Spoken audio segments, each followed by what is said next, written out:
Saudara-saudara sekalian, tema yang akan kita gumuli bersama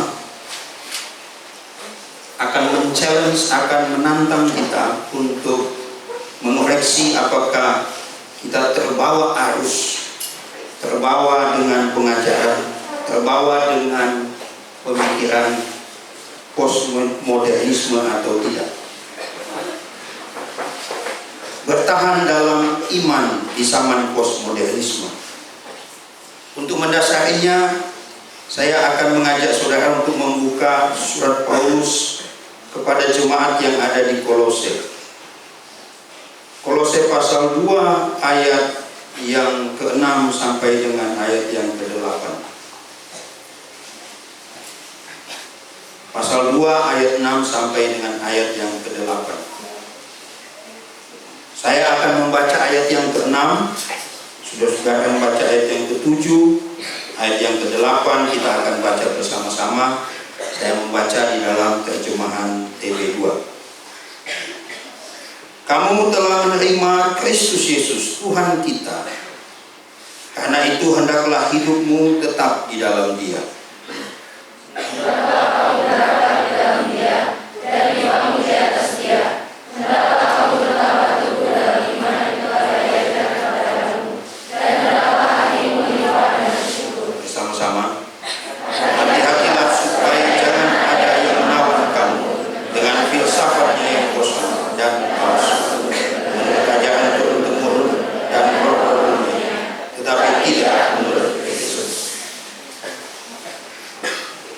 Saudara sekalian, kita sudah membaca bagian ini, dan ketika kita membicarakan postmodernisme, maka ada beberapa babak, ada beberapa periode yang mesti kita lihat dengan cermat. Pertama-tama kita akan bergeser ke belakang sebelum ke postmodernisme. Kita akan melihat modernisme.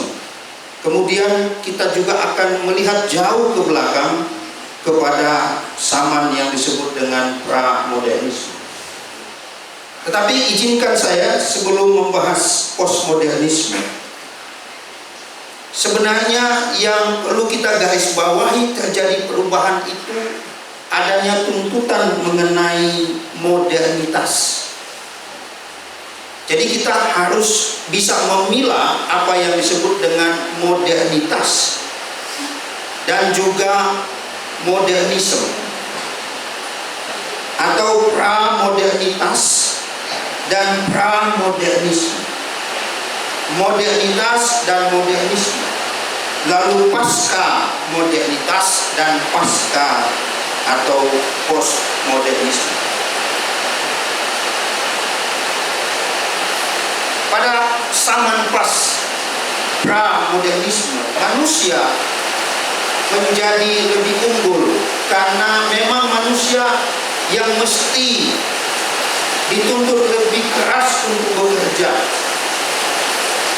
Manusia yang berkeringat, manusia yang banting tulang untuk mengerjakan apapun. Tapi tuntutan itu kemudian berubah menjadi tuntutan modernitas, bahwa mesti ada modernitas, mesti ada hal-hal yang lebih modern yang menunjang pekerjaan manusia. Misalnya ketika bekerja di sawah, misalnya ketika bekerja di ladang, misalnya ketika bekerja di berbagai bidang yang memang mensuplai kehidupan manusia, maka dibutuhkanlah namanya mesin.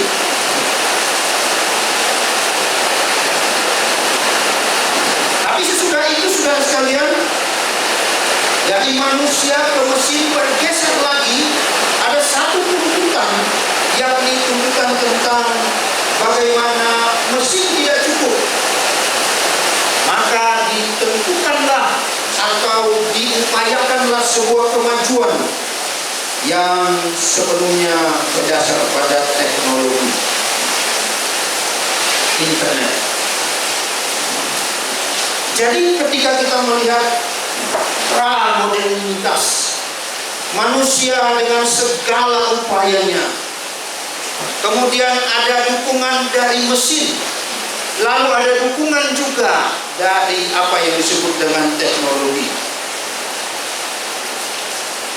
Ketika saya di Belanda, petani di sana atau peternak di sana tidak susah-susah sudah. Karena kemajuan teknologi yang benar-benar bisa dilihat, mendukung petani, mendukung mereka yang memang punya lahan yang luas. Mereka tidak punya pekerja yang beribu-ribu hanya dengan mesin.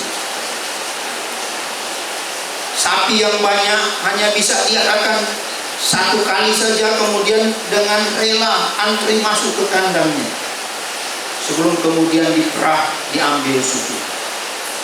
Mesin yang bekerja, teknologi yang bekerja. Tapi kemudian saudara sekalian, kita lihat di sini bahwa kalau kita melihat ini bergeser ke arah kanan, itu ada sebuah perubahan paradigma. Ada pramodernisme, ada modernisme, ada pasca modernisme. Yang itu akan kita lihat sebagai sesuatu yang urgent. Inilah yang sebenarnya perlu kita pikirkan ketika kita membahas postmodernisme.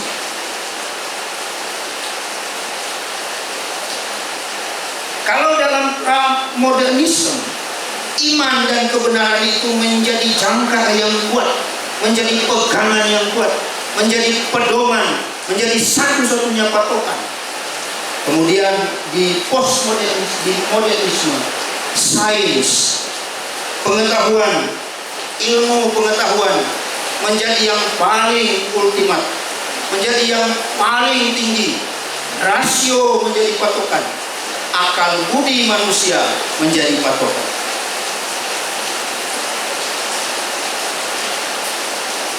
Dan itu terjadi sampai dengan paruh kedua atau paruh pertama abad ke-20. Jadi sekitar tahun 1950-an. Bagaimana rasio menjadi dewa manusia, bagaimana akal budi menjadi lebih utama. Semua mesti diukur dan dihakimi oleh rasio manusia.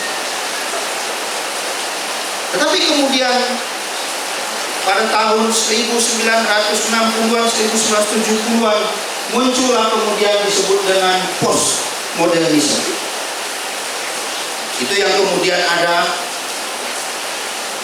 yang di sini persetan dengan iman Kristen, persetan dengan sains, relatif semuanya. Kalau dibilang lebih kasar begitu, bodoh amat dengan yang iman, bodoh amat dengan yang kebenaran, masa bodoh dengan logika. Tetapi semuanya relatif, tidak ada yang mutlak. Itu yang disebut dengan postmodernisme. Kalau kita lihat di sini, sains, bagaimana manusia itu mengadili segala sesuatu berdasarkan logikanya, menolak sesuatu yang supranatural, menolak iman kepada Allah. Untuk apa percaya kepada Yesus? Untuk apa percaya mujizat? Semuanya mitos. Jadi semua yang mitos di dalam mujizat, di dalam Alkitab harus disingkirkan. Nah, itu dihakimi oleh rasio. Manusia dengan otoritasnya menolak, menggeser apa yang disebut dengan kebenaran itu. Saudara-saudara, ini sangat penting. Tetapi sebenarnya ini sudah tidak relevan kalau kita bicarakan sekarang.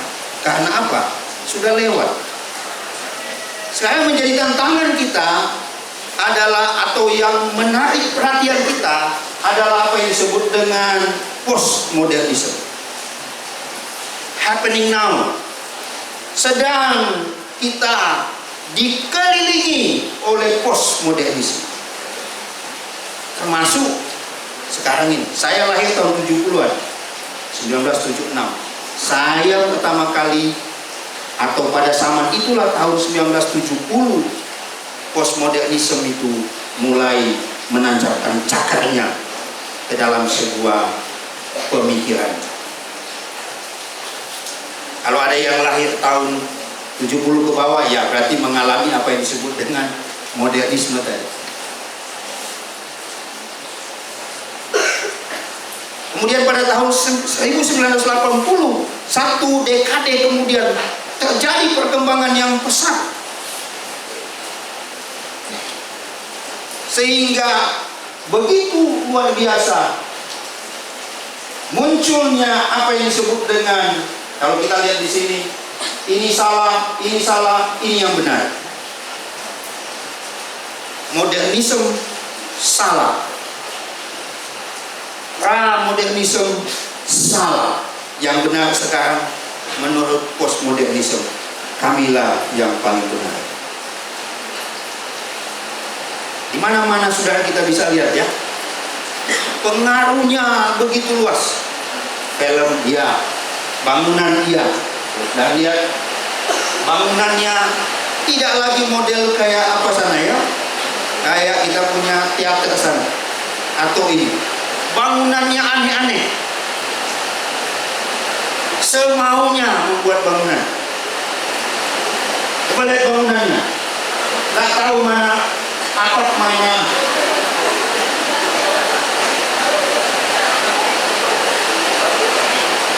Siapa yang suka gambar begitu? Nah, ada yang suka gambar begitu? Ayo, kalau begitu berarti pengaruhnya postmodernisme. Belum lagi di mana? Di fashion, di style. Kita lihat ini. Nah, ayo, yang suka fashion show, aneh-aneh ya. Ada di sini yang suka fashion show?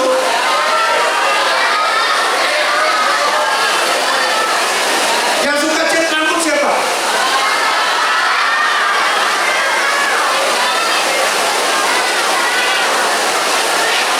Saya tadi dalam kesadaran saya memakai juga sesuatu yang menabrak aturan. Saya pakai kotak-kotak, pakai ini. Postmodernisme. Tadinya saya mau pakai jas yang agak merah begitu ya.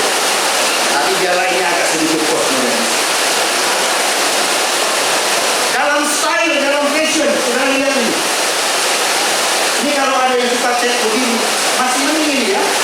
Ada yang setengah pirang, setengah apa begitu perak ya, macam-macam warnanya. Nah coba colek di teman itu, awas kau cat begitu rambutnya ya. Yang putra juga begitu. Anak-anak STT sudah punya model baru, model mangkok bakso. Jadi rambutnya di atas ini dicukur. Itu juga postmodern itu, karena nggak makan bakso makanya dia. Belum lagi di art, di seni. Sudah tahu di seni seperti apa? Seninya aneh-aneh. Ini masih modern, masih ada ya, kalau kita lihat masih kelihatan lah pohon, jalan dan sebagainya. Tapi ini sudah tidak jelas, apalagi ini. Siapa yang suka gambar? Aduh. Kalau ada yang suka gambar, harusnya jalan manusia begitu, kemudian jalannya nabrak tembok, itu agak postmodern ya. Apalagi? Nah ini yang paling penting.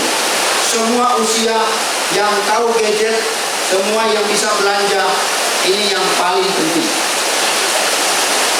I shop, therefore I am. Belanja, konsumerisme.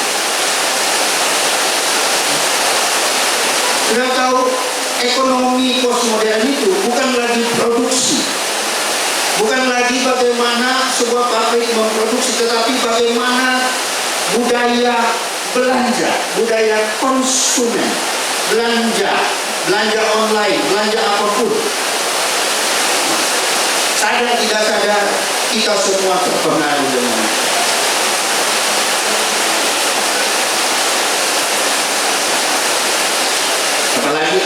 afiliator. Nah, menjadi TikTok afiliator, kan?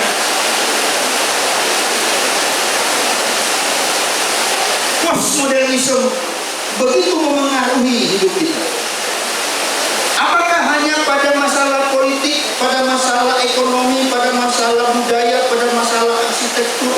Tidak, tetapi pada masalah agama juga. Kita lihat di sini. Postmodernisme juga menjadi hantu yang menakutkan, yang memengaruhi agama.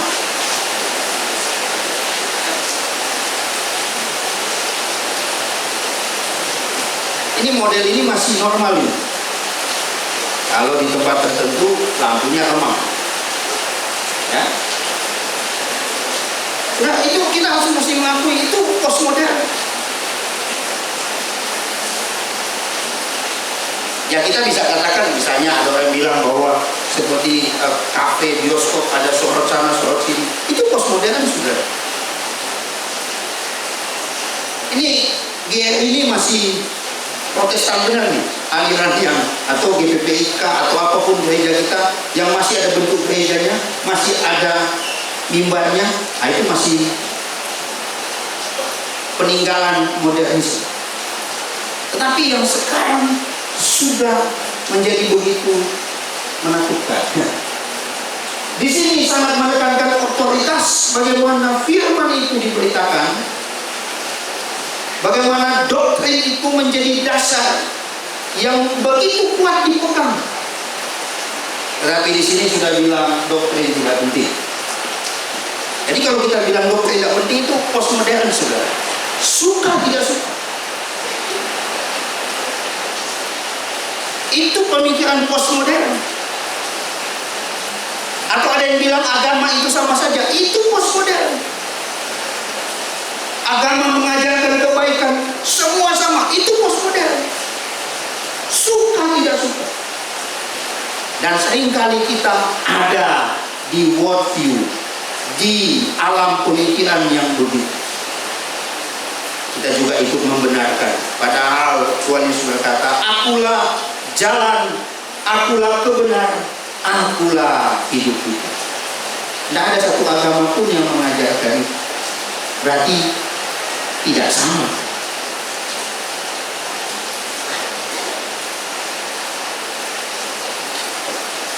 Kenapa saya katakan tadi agama sama, doktrin tidak penting? Karena apa? Semua relatif, bergantung kepada saya dan bergantung kepada Anda. Saya bisa menolak. Apa hakmu untuk bisa mengatakan ini penting? Saya bisa katakan itu tidak penting. Semua menjadi relatif. Semua berpulang kepada diri sendiri, berpulang kepada saudara dan berpulang kepada saya, kembali kepada saya, kembali juga kepada saudara untuk menilai ini bisa saya terima, ini tidak bisa saya terima. Tidak ada lagi orang yang punya patokan ke sini. Karena ini sudah dianggap relatif. Agama-agama lain juga punya kitab suci. Ini sudah tidak penting. Maka yang penting adalah kita punya insight, kita punya pertimbangan, kita punya penilaian. Kita yang mengatakan ini penting, itu tidak penting. Kembali kepada kita, bukan kembali kepada Allah. Perhatikan baik-baik, anak-anak muda, hati-hati. Masih SMP, SMA, sudah duduk di kampus. Begitu mudahnya sekelepat ditawarkan, kita juga sekelepat angka B. Tidak ada filter seringkali. Tidak ada saringan iman. Tidak ada saringan bagaimana saya berpatokan kepada kebenaran. Karena semua menganggap bahwa itu relatif. Semua kembali kepada diri sendiri. Dan kembali tidak ada lagi objektif, subjektif.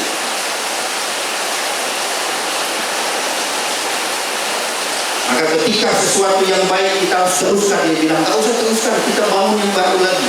Itu postmodern, discontinue. Sesuatu yang harus kita teruskan, pekerjaan Tuhan yang sudah diletakkan oleh almarhum pendeta Bikmen Israel di sini, harus diteruskan. Tapi kalau dia bilang nggak usah diteruskan, kita bikin yang baru, itu postmodern. Ada legitimasi otoritas, bagaimana firman Allah mengajarkan kita, tapi kemudian delegitimasi, gagal semua, itu postmodern. Sesuatu yang harusnya bisa dikelola dengan tertib, semua bilang desentralisasi, itu pemikiran postmodern. Ada yang kesepakatan bersama tetapi ditabrak, kemudian kita bilang ngapain kita sepakat bersama, kalau bisa kita cari titik temunya ini saja, nanti jalan aja. Dekonsensus namanya, itu postmodern. Dan masih banyak lagi yang lainnya. Dan ketika saya hampir di tengah-tengah persiapan ini, kemudian saya lepaskan dulu semua, lalu saya mulai berpikir sekelebat, kemudian muncul satu ayat, di dunia ini tidak ada yang baru. Saya mencoba menangkap maksudnya apa. Sudah lihat fenomena begitu relatif, begitu tidak ada patokan lagi. Sekarang LGBTQ sudah merajalela di mana.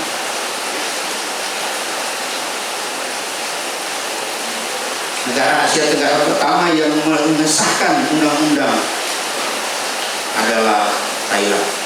Tapi di Indonesia ada 5 provinsi terbesar. Sumatera Barat nomor 5 dan nomor 1 Jawa Barat, DKI nomor 2, Jawa Timur nomor 2, nomor 3 adalah DKI, nomor 4 Sulawesi Selatan.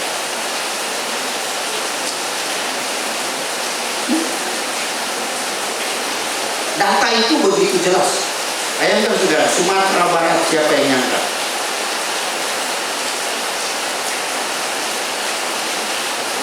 Kalimantan Barat punya catatan tersendiri, tinggi HIV/AIDS. Kita buka-buka data aja kan? Anak kemauan sendiri. Nggak ada yang mau. Kalau dinasihatin ini, ya, kalau wali kelas, bapak asrama, ibu asrama nasihati, dengarlah baik. Jangan buang muka. Mamaku bukan, bapakku bukan, gitu kan? Kakakku bukan. Ngapain ngatur-ngatur hidupku? Nah, ini postmodern. Perlu dibina ya. Sebelum dibina nggak boleh ya. Perlu dibina. Tidak ada yang baru. Kita hanya melihat fenomena-fenomena. Soal LGBT itu sudah lama. Alkitab sudah mencatat itu. Nggak ada yang baru. Soal manusia cenderung kepada dirinya sendiri, nggak ada yang baru. Paulus bilang kok di dalam 2 Timotius pasal 3, akhir zaman ini orang lebih suka cinta dirinya, tidak mau dengan yang baik, tidak mau dengan nasihat, tidak mau menerima pengajaran, tidak mau banyak hal, tidak mau yang baik. Yang dia anggap baik yaitu yang baik, padahal itu tidak baik, dan itu menuju kepada ketidakbaikan. Itu yang disuka. Dari yang baru.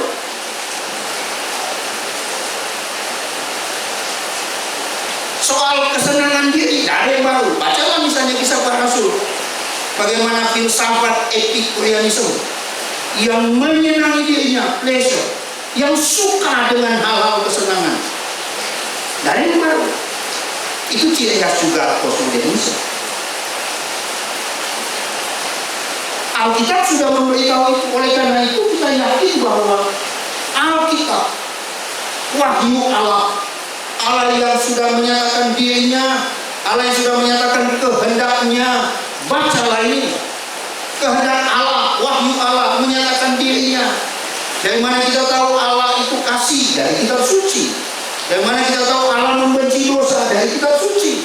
Dari mana kita tahu Allah menunjukkan jalannya bagi kita? Dari kitab suci. Dari mana kita tahu kita diselamatkan? Dari kitab suci. Tidak ada dari yang lain. Karena itu kita baca tadi, perhatikan baik-baik. Kalau kita kembali di dalam ayat yang ke-6, kamu telah menerima Kristus. Kamu telah menerima Kristus Yesus Tuhan kita. Refleksilah. Iya, saya sudah terima Kristus atau belum? Saya nggak bisa jawab. Saya bisa jawab berefleksi pada diri saya. Sudah ada yang bisa jawab. Kamu sudah menerima Kristus Tuhan. Walaupun ada kata kita di sini.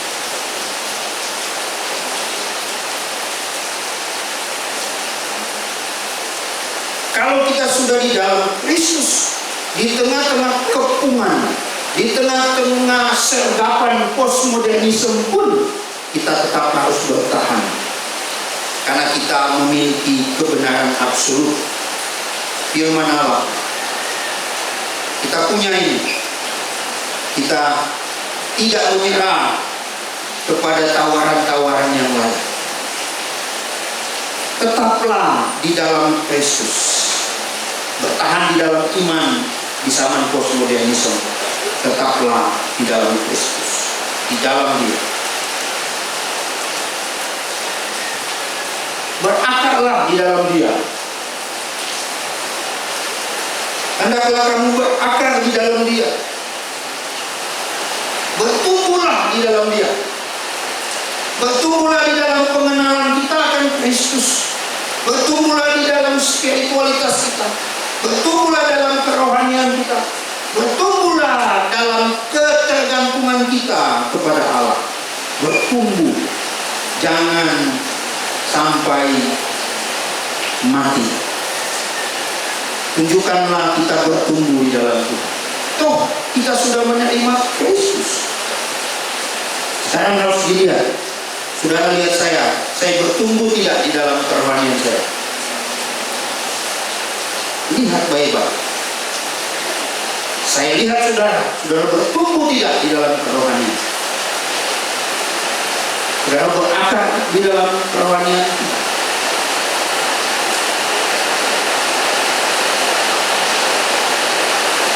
Bagian berikutnya yang sangat penting adalah dibangun di atas Dia. Kita mesti mengingat bagaimana kita harus berada di fondasi yang kuat. Fondasi yang kuat. Fondasi yang kuat. Kalau membaca Injil, maka ada seorang yang dengan bijaksana, dengan hikmat Allah membangun hidupnya di atas fondasi batu, bukan fondasi pasir. Kalau kita punya hidup dibangun bata, ditaruh di atas fondasi yang kuat, maka ada yang bilang semuanya relatif. Ada yang bilang tidak usah kita percaya kepada Kristus. Sudah tetap kuat, teguh, karena dibangun di atas Kristus. Bukan dibangun seperti rumah tadi sesuka hati. Tidak. Tapi dibangun untuk satu tujuan mulia. Tujuan Allah kepada kita. Dibangun supaya kita menjadi bangunan, menjadi tubuh Kristus yang hidup. Tak kalah pentingnya juga adalah bertambah teguh di dalam iman. Kita lihat di dalam ayat yang ke-7.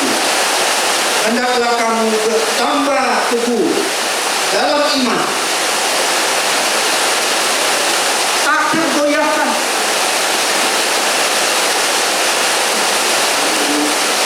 Seolah-olah memang kita berada di dalam sebuah pertandingan di mana mengharuskan kita untuk bertahan. Tapi saudara, iman kita adalah iman yang ofens, yang juga bagaimana kita menyerang balik. tidak hanya berada pada posisi kita bertambah teguh di dalam iman. Dengan kita menerima Kristus, dengan kita bertumbuh di dalam Kristus, dengan kita dibangun di atas fondasi Kristus, dengan kita bertambah teguh di dalam Kristus, maka kita selalu waspada. Di dalam ayat yang ke-8 tadi, kita berhati-hati supaya jangan ada yang menawan kamu dengan filsafat yang kosong. Ketika kita waspada, saudara, di akhirnya kita akan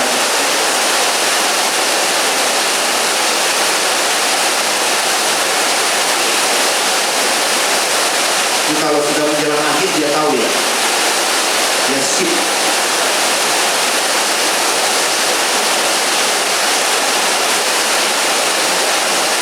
Oke, sebentar. Kita akan bertahan dalam iman kepada Kristus. Slide terakhir.